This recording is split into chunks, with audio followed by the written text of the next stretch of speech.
The sound was what paralyzed me first. It wasn't a tear. It was a heavy, sickening crunch. My mother, Evelyn, was standing over the custom quartzite island in my kitchen, holding a pair of heavy carbon steel poultry shears. Between the blades was my United States passport, or at least what used to be my passport. She didn't just cut it in half, she meticulously and deliberately butchered it, severing the RFID chip, slicing through the biometric data page, and reducing the watermarked visa pages into jagged, unrecognizable blue and white strips. "You're not going anywhere, Victoria," she laughed. It wasn't a maniacal laugh. It was worse. It was the soft, relieved, condescending chuckle of a parent who genuinely believes they have just saved their foolish child from making a terrible mistake. When she opened her manicured fingers, displaying the 5-carat diamond tennis bracelet I had purchased for her 50th birthday, and let the shredded pieces of my federal identification flutter to the polished hardwood floor. My flight to Zurich, Switzerland was scheduled to board at JFK International Terminal 4 in exactly 3 hours and 20 minutes. For the past 7 years, my life had been a grueling, sleep-deprived marathon. I had built a proprietary cybersecurity architecture from a laptop in a studio apartment into an enterprise software firm currently valued at over $50 million. But alongside that immense success came the invisible, suffocating tax of my family. My parents, Evelyn and Arthur, didn't view my company as my achievement. They viewed it as their personal, inexhaustible treasury. They lived in a sprawling, 6,000-square-foot colonial in Connecticut that my corporate entity leased for them. They drove imported luxury SUVs registered to my commercial fleet. Their premium, zero-deductible health care, their country club dues, their Michelin-starred dinners. Every single cent was funneled through administrative consulting fees, legally tethered to my primary domestic LLC. They loved my success.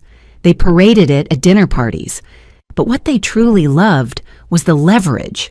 They loved knowing that because I handled all the finances to keep them comfortable, they ultimately held the psychological reins.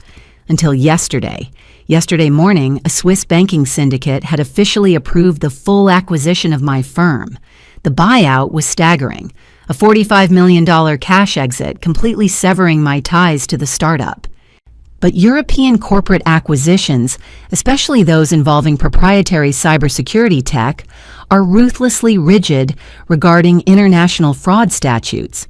The contract had an absolute non-negotiable escrow stipulation. The funds would only be released upon my physical, wet ink signature, witnessed by a senior magistrate inside their Zurich headquarters by 8 a.m. on Monday morning. If I wasn't sitting in that leather chair when the clock struck 8, the exclusivity window shattered, the escrow dissolved, and the Swiss board would legally pivot to acquire my primary competitor. If I signed that paper, my domestic LLC would be formally liquidated. The corporate cards would go dark. The fleet leases would terminate. My new wealth would be locked inside a fortified, impenetrable European holding trust governed by Swiss privacy laws, entirely out of my parents' reach. They had figured it out. I still don't know if my father had bribed one of my junior accountants or if he had simply snooped through the printed term sheets in my home office during their surprise visit this weekend. But they knew the money was about to cross an ocean, and they knew they couldn't follow it. So they decided to physically amputate my ability to travel.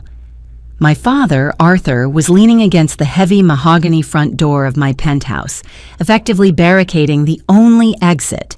He was holding a crystal tumbler filled with my $800 Macallan Scotch, looking entirely too calm for a man who had just orchestrated a federal crime.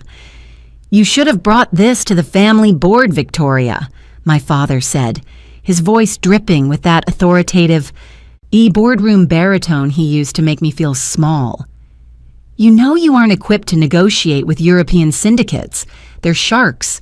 They were going to rob you blind and leave you with terrible tax liabilities." I stared at the shredded blue paper on the floor. I could feel the adrenaline beginning to spike in my bloodstream, a cold rush of sheer disbelief. "The embassy is closed, sweetheart," my mother added, walking around the kitchen island, her heels clicking rhythmically against the floorboards. She poured herself a glass of San Pellegrino. "Even if you call the emergency line, a high-priority replacement passport takes at least 72 hours. The Swiss deal is dead." She took a slow, victorious sip of her water. The absolute arrogance in her eyes was suffocating. They thought I was a cornered animal. "So, here is what is going to happen," my father dictated, taking a step away from the door and pointing a finger at me. "You are going to unpack your suitcase. You are going to call your legal team and tell them you pulled out of the Zurich deal due to irreconcilable terms. And on Monday morning, we are going to restructure your domestic LLC. I will be stepping in as acting CFO with a 51% voting share, just to make sure you are protected from these reckless impulses in the future." It was a masterclass in psychological warfare. It was the ultimate, inescapable power play. You cannot board an international flight without a passport. You cannot pass TSA. You cannot cross borders. Without that little blue book, my $45 million exit was entirely physically impossible. They stood there in my living room, watching my face, waiting for the inevitable collapse. They were waiting for the tears. They were waiting for me to drop to my knees, to panic, to frantically dial my attorneys, to beg them for a solution, or to finally surrender and agree to their parasitic restructuring. That's when I looked down at the mutilated United States passport on the floor, and a profound, terrifying silence washed over my mind. I didn't scream. I didn't cry. I didn't scramble for my phone. I just smiled, turned my back on both of them, and walked slowly toward my leather carry-on bag resting on the velvet sofa. Because my parents had spent 30 years controlling every single financial and emotional aspect of my life, but they had been far too narcissistic to ever pay attention to the tedious, bureaucratic details of my grandfather's immigration history. My grandmother on my mother's side had crossed the Atlantic from Palermo in 1962. To my mother, Evelyn, the woman was nothing more than an embarrassing relic of a working-class past, someone whose heavy accent and calloused hands didn't fit the country club aesthetic my parents had spent their adult lives trying to project. When my grandmother passed, Evelyn only cared about liquidating her vintage jewelry, but I had cared about the paperwork. The brass zipper of my Tom Ford leather carry-on bag sounded impossibly loud in the dead silence of the penthouse living room. Evelyn watched me from across the quartzite island. Her condescending smile faltered just a fraction of an inch. The absolute certainty in her posture began to fracture as she realized I wasn't reaching for a tissue to cry into, nor was I reaching for my phone to call my lawyers in a panic. "What are you doing, Victoria?" Evelyn asked. Her voice was tighter now, the smooth maternal superiority entirely gone. "I already told you the consulate is closed. There is no emergency bypass for a destroyed passport. You're grounded. It's over." "I know the U.S. consulate is closed, Mom," I said smoothly, my back still turned to them. "And I know a federal replacement takes 72 hours. I wrote the risk assessment algorithms that flag international travel delays for my company's logistics software. You really think I wouldn't run a vulnerability check on my own itinerary?" I slid my hand into the concealed, RFID blocking interior pocket of the leather bag. "What is she talking about, Arthur?" Evelyn snapped, looking at my father. Now the panic was finally bleeding into her tone.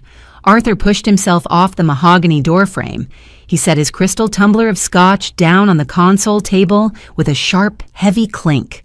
The ice rattled. The smug boardroom executive persona was evaporating, replaced by the instinctual aggression of a man who suddenly realizes the game board has been flipped. "Victoria, stop playing games and look at me," Arthur commanded, his voice dropping into a harsh, authoritarian bark. I am stepping in as acting CFO of your LLC on Monday. That is not a negotiation. You are not leaving this apartment." I turned around slowly. I didn't raise my voice. I didn't need to. I just held up my right hand. Between my index and middle finger was a pristine, burgundy-colored booklet, and the morning light filtering through the floor-to-ceiling windows caught the gold foil stamped into the textured cover. It illuminated the intricate crest of the European Union, and directly beneath it, the bold, undeniable typography, Repubblica Italiana. Evelyn stopped breathing. Her hand, resting on the kitchen island, began to visibly tremble. Arthur's eyes locked onto the burgundy book, his pupils dilating in sheer, unadulterated shock. "What is that?" Arthur demanded, taking a half step forward. "Is that a fake? Because if you try to cross an international border with a forged document, Victoria, you will be detained by Customs and Border Protection. You'll go to federal prison. The Swiss deal will be dead anyway." I looked at him with a level of cold, clinical detachment that I usually reserved for hostile corporate takeovers. "It's not a forgery, Dad," I said, my voice echoing off the high ceilings. "It's a biometric, globally recognized passport, issued directly by the Italian Ministry of Foreign Affairs. It took me 3 years of navigating foreign bureaucracy, translating birth certificates, and quietly passing consular interviews under jure sanguinis, the right of blood. It turns out, Grandma left me a lot more than just that jewelry you pawned to pay for your golf memberships." The silence in the room was absolute. It was the sound of a multi-million-dollar parasitic lifestyle violently collapsing. They had banked their entire financial future, their luxury cars, their sprawling estate, and their absolute control over my life on a single desperate act of vandalism. But you cannot trap someone when you don't even know what borders they have the legal right to cross. "Why?" Evelyn whispered, her voice hollow, her eyes fixed on the Italian crest. "Why would you do that without telling us?" "Because international tax law for a European tech acquisition heavily favors dual citizens," I explained, delivering the procedural facts like a coroner reading an autopsy report. The Swiss syndicate required an EU-based entity for the holding trust to bypass a massive capital gains tariff. Becoming a recognized European citizen expedited the compliance. It wasn't a secret to hurt you, Mom. It was a $45 million corporate strategy that you were simply too ignorant to comprehend. I unbuttoned my tailored blazer, slid the burgundy passport into my interior breast pocket, and picked up my carry-on bag by its leather handles. The power dynamic in the room didn't just shift. It shattered into 1,000 irreparable pieces. I walked toward the front door. Arthur quickly moved back in front of the mahogany frame, widening his stance, physically barricading the exit. His face flushed a dark, dangerous shade of crimson. The realization that the $45 million deal was actively walking out of his grip pushed him to the absolute edge of reason. "You are not leaving," Arthur growled, his chest heaving, his hands balling into fists. "I am your father. I built you. I supported you. You are going to sit down and we are going to fix this." He reached out, his thick hand wrapping violently around the leather strap of my bag, trying to yank it out of my grip. That was his final, fatal mistake. And I didn't pull the bag away. I let it drop to the floor. I stepped directly into his personal space, looking up into his eyes, and I didn't see a parent anymore. I saw a hostile liability. "Let me explain exactly what is going to happen in the next 60 seconds, Arthur," I said, my voice dropping to a terrifyingly quiet, surgical whisper. "If you do not move out of my way, I am going to press the emergency SOS bypass on my smartwatch. The police precinct is 3 blocks away. They will arrive in under 4 minutes." Arthur's jaw tightened, but he didn't move. "You wouldn't dare arrest your own father." "I won't have to," I replied, staring completely through him. "The state will. because when they walk into this penthouse, I am going to point to the shredded federal document on my kitchen floor. Defacing a United States passport is a felony violation of 18 U.S. Code Section 1543. It carries a maximum sentence of 10 years in a federal penitentiary. I watched the blood drain entirely from his face. The boardroom arrogance was instantly replaced by the paralyzing, cold terror of legal reality. And while they are handcuffing you and Mom for federal destruction of property, I continued, my tone completely merciless, I will inform the officers that you physically barricaded my exit. That is unlawful restraint and false imprisonment. You won't be restructuring my company on Monday, Dad. You will be sitting in a holding cell, begging a public defender to negotiate your bail. Arthur's hand slowly, mechanically released the strap of my bag. He looked at Evelyn, searching for a strategy, a lie, on a manipulative loophole to regain the upper hand. But Evelyn was just staring blankly at the shredded blue confetti on the floor, realizing her masterpiece of sabotage had just signed their death warrant. Arthur stepped aside. He pressed his back against the wall, defeated, entirely stripped of his power. I didn't run out of the apartment. I picked up my bag, opened the heavy mahogany door, and walked out into the hallway, leaving them standing in the absolute ruins of their own arrogance. Because I had a transatlantic flight to catch and a very specific set of financial umbilical cords to cut. The transition from the suffocating, hostile atmosphere of my penthouse to the sterile, hyper-efficient ecosystem of JFK International Airport felt like stepping out of a burning building and into a clean room. And I didn't look back as my black executive car merged onto the Van Wyck Expressway. My phone, resting on the leather seat next to me, remained dark and silent. Arthur and Evelyn weren't calling.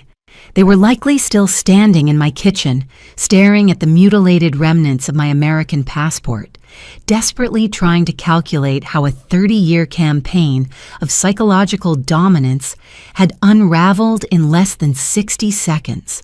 Terminal 4 was a symphony of procedural indifference, and I craved it.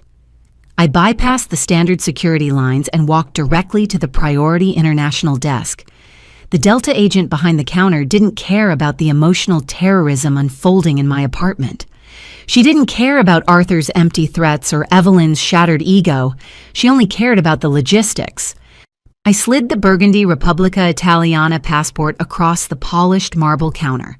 The agent opened it, swiped the biometric data page through the optical reader, and waited for the machine to chime. The green light flared.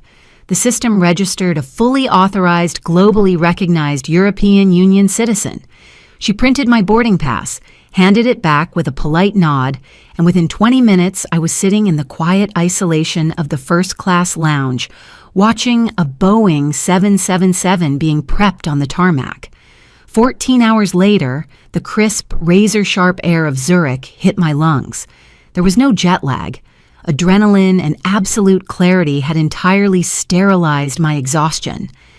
By 7:45 a.m. local time, I was walking through the imposing geometric glass and steel lobby of the Swiss Banking Syndicate's headquarters on the Parade Platz. The boardroom was a fortress of competence.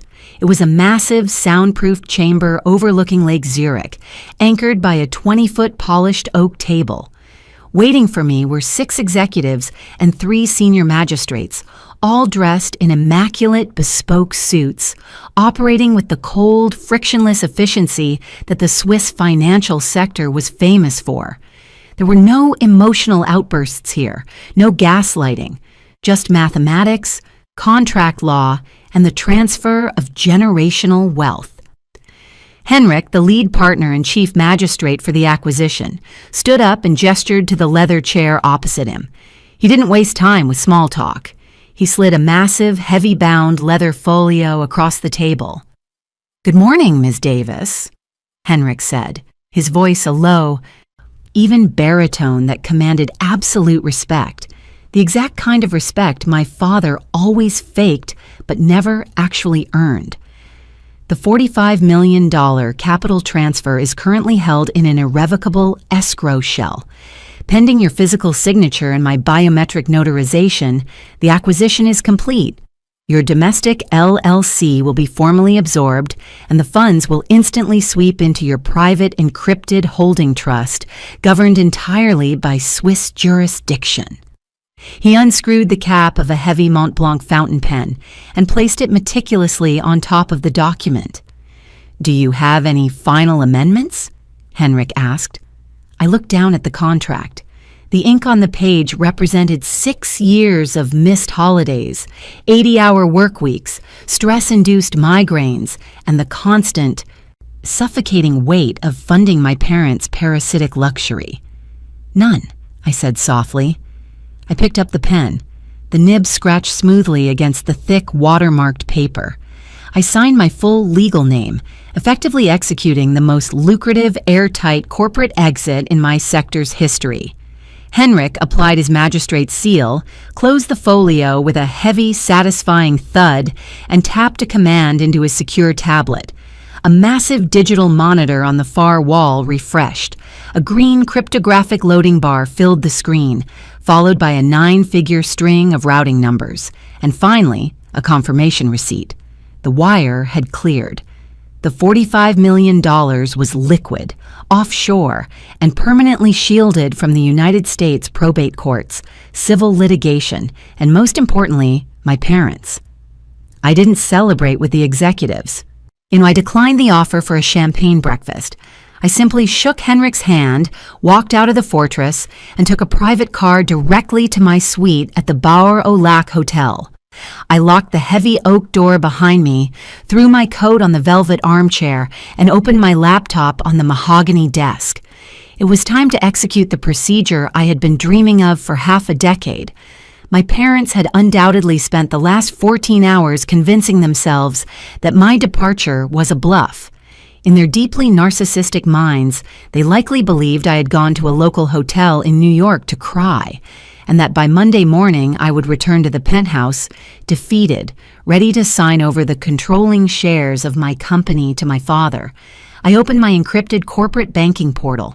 When I bypassed the main ledger and clicked directly into the subdirectory labeled Authorized User Liability Accounts, the interface loaded, displaying the 3 active Platinum corporate credit cards tethered to my primary commercial line of credit. Card 1, Evelyn Davis. Current billing cycle balance, $14,200, mostly spent at luxury day spas, cosmetic dermatologists, and high-end boutiques. Card 2, Arthur Davis. Current billing cycle balance, $22,450. Country club initiation installments, imported cigars, and a custom tailor in Manhattan. Card 3, Davis Household Management. Current billing cycle balance, $8,900. I didn't lower their spending limits. I didn't place a temporary security freeze on the accounts to teach them a lesson or force an apology.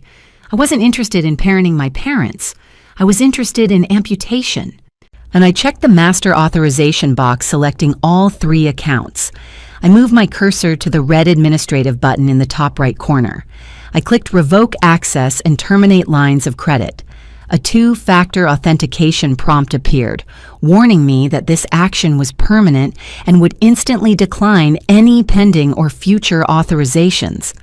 I typed in the 6-digit code from my authenticator app and hit confirm. The screen flashed green.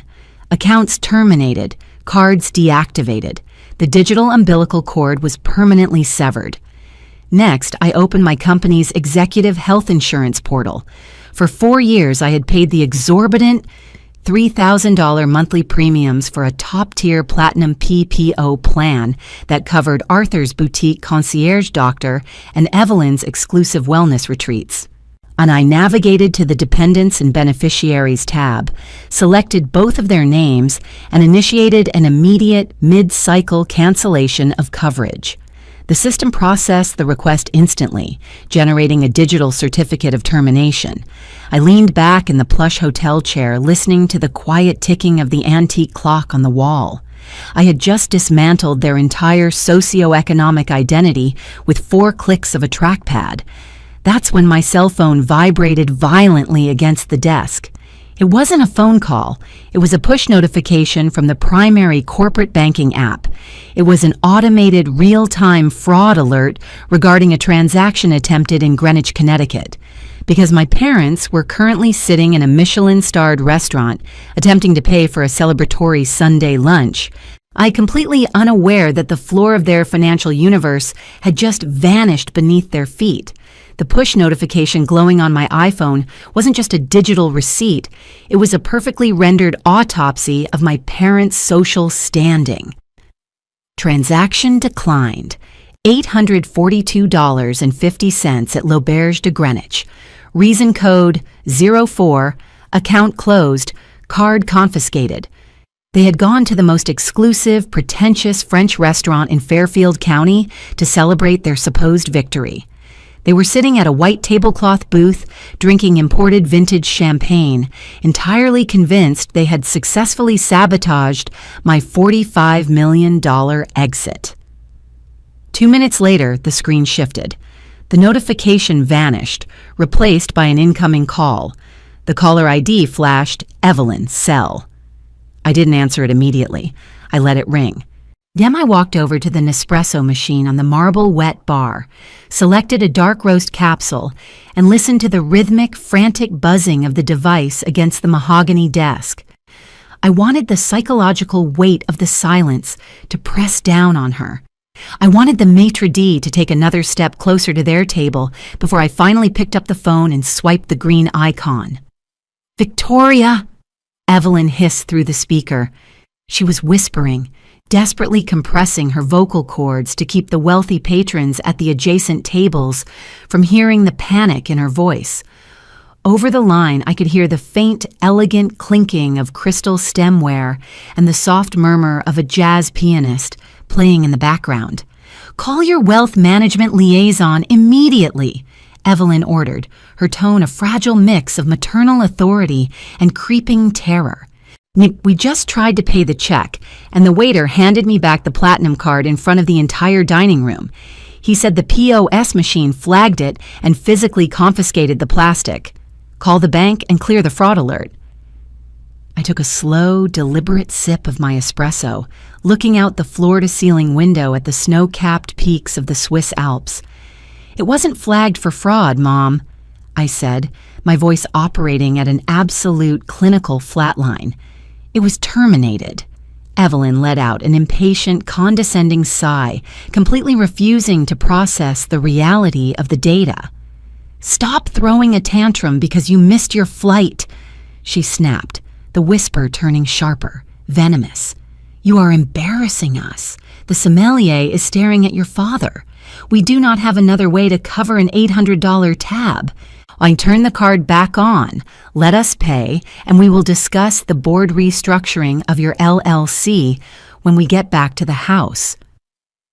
She still thought she was holding the leash. She still pictured me sitting on the velvet sofa in my penthouse, defeated, staring at the mutilated strips of my blue passport on the floor. "I didn't miss my flight," I replied smoothly. The line went dead quiet. The ambient noise of the Greenwich restaurant seemed to amplify in the silence, the clattering of a silver tray, a distant laugh. "What are you talking about?" Evelyn asked. The arrogance vanished instantly, replaced by a hollow, breathless dread. "Your father watched you. The passport is on the floor. You're in the apartment." "You destroyed my American passport," I corrected her, delivering the procedural facts with surgical precision. "Now, you forgot that Grandma Elena was born in Palermo. I've held dual citizenship and a biometric Italian passport for 3 years. I used it to walk through the Priority International Terminal at JFK yesterday morning." I heard a sharp, ragged intake of breath. It was the physical, visceral sound of a woman realizing the floor of her universe had just dropped out from underneath her. There was a sudden rustling of fabric over the receiver, a muffled curse, and then the heavy, booming voice of my father hijacked the line. He had snatched the phone right out of her hand, abandoning any attempt to preserve his country club dignity. "Victoria, where the hell are you?" Arthur demanded, his voice thick with a sudden, violent panic. "I'm in Zurich, Arthur," I said, intentionally stripping him of his paternal title. "I was sitting in the Paradeplatz headquarters 2 hours ago. I signed the acquisition papers. Henrik stamped the magistrate's seal. The firm is sold. The assets are fully liquidated. The $45 million is currently sitting in an encrypted Swiss holding trust that you have zero legal, physical, or administrative access to. I am completely, financially emancipated from you." "You cannot do this," Arthur practically roared, his boardroom executive persona completely collapsing into the pathetic, desperate shouting of a cornered thief. "We are your parents. We built your image. You turn those corporate accounts back on right this second, or I swear to God, Victoria—" "Or what?" I cut him off. I didn't yell. I dropped my voice into a register of pure, absolute ice that froze him mid-sentence. "Or what, Arthur? You'll ground me? You'll lock me in my room? You stood in front of my door and tried to physically trap me in the country, to stage a hostile takeover of my life's work. You committed a federal felony to hold my company hostage. You don't have leverage anymore. You don't have my money. And as of 20 minutes ago, I logged into the corporate portal and canceled your Platinum PPO health insurance." "Victoria, please!" Evelyn cried out in the background, genuinely sobbing now, the reality of the situation finally crushing her ego into dust. "Arthur, the manager is walking over here with security. What do we do?" "Then you better hope they're hiring dishwashers in the back," I said. I hung up the phone. I didn't block their numbers. I wanted the digital record of their panic. I wanted the voicemails they were about to leave, just in case they tried to spin a false, victimized narrative to our extended family later. I placed the phone face down on the mahogany desk. I took a deep breath, feeling the heavy, suffocating weight of the last 30 years finally detach from my spine. But I wasn't done cleaning house. Because Arthur and Evelyn didn't just lose their platinum credit cards, their Michelin-starred lunches, and their concierge doctors today. They were about to realize exactly whose name was actually on the deed to the sprawling 6,000-square-foot luxury estate they were currently calling home. The iPhone lying face down on the Bar au Lac mahogany desk didn't stop vibrating. It buzzed with the frantic, rhythmic desperation of a dying insect. I didn't answer it. I let the battery drain while I opened a new tab on my encrypted laptop, logging into the administrative portal of my secondary domestic holding company, Aegis Property Group, LLC. 4 years ago, when my tech firm hit its first major valuation, my father had demanded a new house. He didn't ask, he dictated. He found a 6,000-square-foot neoclassical colonial estate in a gated Connecticut community, complete with a temperature-controlled wine cellar and a 3-car garage. Arthur had insisted, with his usual boardroom arrogance, that the deed be placed in his name for tax optimization and optical leverage at his country club. I had nodded, paid the closing costs, and handed him the keys. But I never put his name on the deed.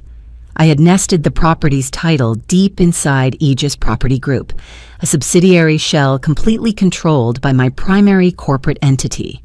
And I allowed Arthur and Evelyn to live there on a $0 month-to-month administrative lease, paying the property taxes and HOA fees out of my corporate operating budget. They had spent 4 years hosting lavish dinner parties, bragging to their wealthy friends about their real estate acumen, entirely oblivious to the fact that they were legally nothing more than glorified squatters. And as of 8 a.m. this morning, Aegis Property Group had been formally absorbed by the Swiss banking syndicate. I opened my email client and drafted a new message to Arthur's personal iCloud account. I didn't write a long, emotional paragraph. I didn't demand an apology for the destroyed passport. I I simply attached a single unredacted 60-page PDF, the Master Commercial Transfer Agreement. I typed a single sentence in the subject line, checked the attached addendum, then checked the Connecticut State Eviction Statutes. I clicked send. Exactly 3 minutes later, the hotel room phone, the secure landline concierge phone resting on my nightstand, began to ring. They had figured out how to bypass my cell. I picked up the heavy receiver, walked over to the floor-to-ceiling window overlooking the pristine, glittering waters of Lake Zurich, and answered, "Victoria, what the hell is this document?" Arthur's voice was completely unrecognizable. The booming, authoritative baritone was gone, replaced by the breathless, high-pitched wheeze of a man who was physically suffocating under the weight of his own hubris.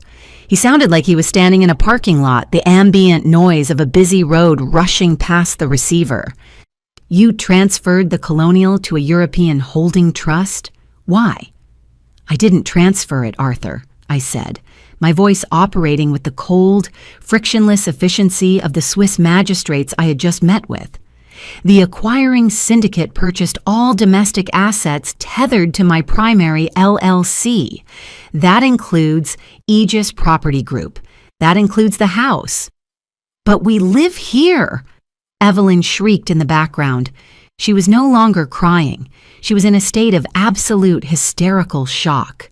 "All of our custom furniture is in that house. My clothes, Arthur's office. You cannot legally do this." "I didn't do anything," I replied cleanly, taking a slow sip of my espresso. "But the new Swiss board of directors, the exact same board you tried to hostilely restructure this morning, has officially audited the company's real estate portfolio. They categorized your residence as a redundant, non-revenue generating liability. The property is scheduled for liquidation. It goes on the commercial market on Wednesday." "Victoria, please," Arthur pleaded, his voice cracking into a desperate hollow whine. The illusion of his power was completely stripped away, leaving nothing but a parasitic shell. "We are your blood. We don't have any liquid savings. You know that. We spent everything maintaining our image to support your business." "You spent my money maintaining an image for yourselves," I corrected him, the absolute icy finality in my tone, cutting through his manipulation like a scalpel. "You took a pair of shears to my federal passport to physically trap me. You committed a felony to hold my life's work hostage. And you do not get to play the victim when the hostage finally cuts the rope." "Victoria, please," Evelyn sobbed, the reality of losing her country club status, her luxury SUV, and her mansion all in the span of an hour, finally breaking her psyche. "Where are we supposed to go?" "I don't know," I said softly, looking out at the snow-capped Alps. "But you're not going anywhere on my dime ever again." I placed the receiver back on the cradle. The heavy click echoed in the quiet hotel suite. The leverage was gone. The trap was broken. For the first time in 30 years, the air in my lungs felt entirely my own. 6 months later, the Connecticut estate was sold to a commercial developer for a massive premium, and the liquidated funds were quietly wired directly into my offshore encrypted account. Without my platinum credit cards and premium health insurance to float their manufactured lifestyle, my parents were forced to quietly downsize into a cramped 2-bedroom apartment in a zip code they used to actively make fun of at dinner parties. Arthur had to take a job as a mid-level manager at a logistics firm, reporting to a boss 20 years his junior. They tried to spin a tragic, fabricated narrative to our extended family, claiming that the stress of the corporate buyout had caused me to suffer a mental breakdown and abandon them. Their story worked perfectly, generating waves of sympathy from my aunts and uncles, right up until the afternoon I sent a single photograph to the massive family group chat. It was a high-resolution picture of my shredded, mutilated American passport sitting on my penthouse hardwood floor, all placed right next to a screenshot of the declined $800 L'Auberge restaurant receipt with the exact timestamp of their lunch. I didn't add any text to the message. I just hit send and watched the read receipts tick by. The family group chat went completely, permanently dead. Neither of my parents has spoken to a relative since, too humiliated by the forensic proof of their own extortion to ever show their faces at a holiday dinner again. Meanwhile, I expanded my new consulting firm across Geneva and Paris, completely debt-free, with a brand new biometric passport and absolutely zero dead weight holding me down. If your own parents committed a federal felony to trap you in the country and steal your multi-million-dollar company, would you have warned them about your backup plan? Or would you have let them find out the hard way while their credit cards declined in front of a crowded luxury restaurant like I did? Let me know exactly how you would handle this betrayal in the comments below. If you loved this story of absolute cold surgical justice, drop a like, subscribe to the channel, and I'll see you in the next video.